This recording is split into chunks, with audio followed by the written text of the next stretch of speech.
प्रभु कब प्रसन्न होते हैं। आंखें खोल देने वाली कहानी। 98 रुपए की। प्राचीन समय की बात है। एक सेठ के यहाँ श्याम नामक एक लड़का काम करता था। वह कई वर्षों से सेठ जी के यहाँ काम करता था। वह सेठ जी का विश्वास पात्र बन गया था।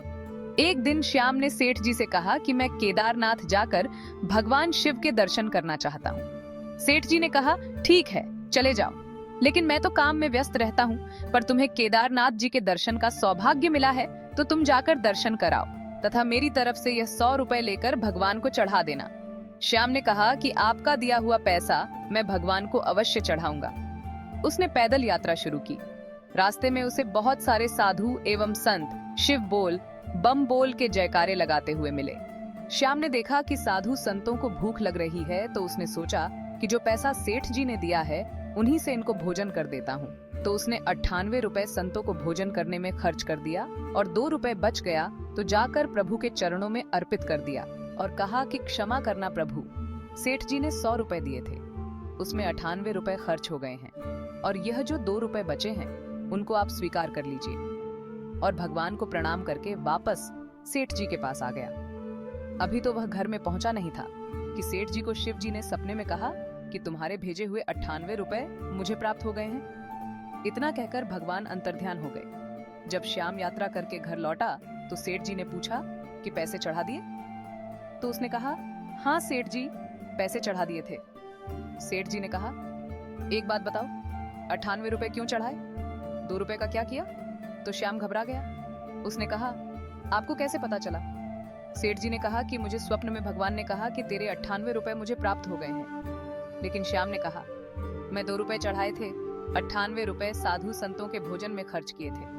मुझे नहीं पता कि भगवान ने 98 रुपए स्वीकार कर लिए, लेकिन 2 रुपए जो मैंने चढ़ाए थे वह भगवान ने क्यों स्वीकार नहीं किए। छोटी सी कहानी है जिससे हमें यह सीखने को मिलता है कि जीव सेवा ही भगवान की सच्ची सेवा है।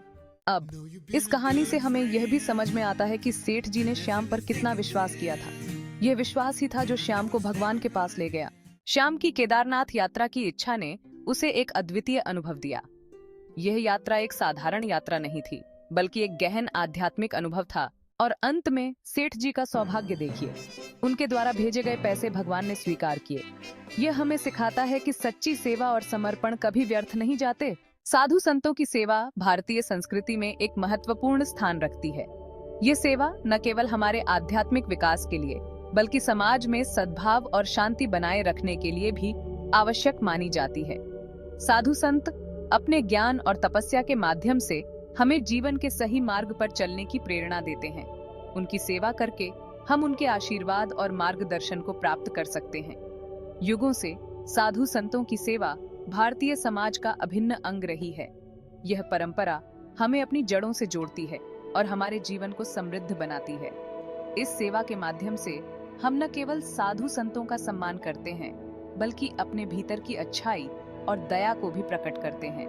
तो चलिए हम सब मिलकर साधु संतों की सेवा करें और उनके आशीर्वाद से अपने जीवन को धन्य बनाएं।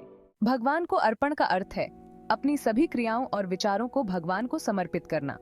इसमें न केवल पूजा और आराधना शामिल है, बल्कि हमारे दैनिक जीवन के सभी कार्य भी। यह भावना हमें अपने कर्मों में शुद्धता और समर्पण की ओर ले जाती है। भगवान का स्वप्न वह अवस्था है जहां हम अपने सभी दुख और कष्टों से मुक्त हो जाते हैं। यह एक दिव्य अनुभव है जो हमें आत्मिक शांति और आनंद की अनुभूति कराता है। इस स्वप्न में हम भगवान के सानिध्य का अनुभव करते हैं और उनकी कृपा का एहसास करते हैं। सेठ जी ने एक दिन गुरुजी से पूछा, गुरुजी, सच्ची सेवा क्या है?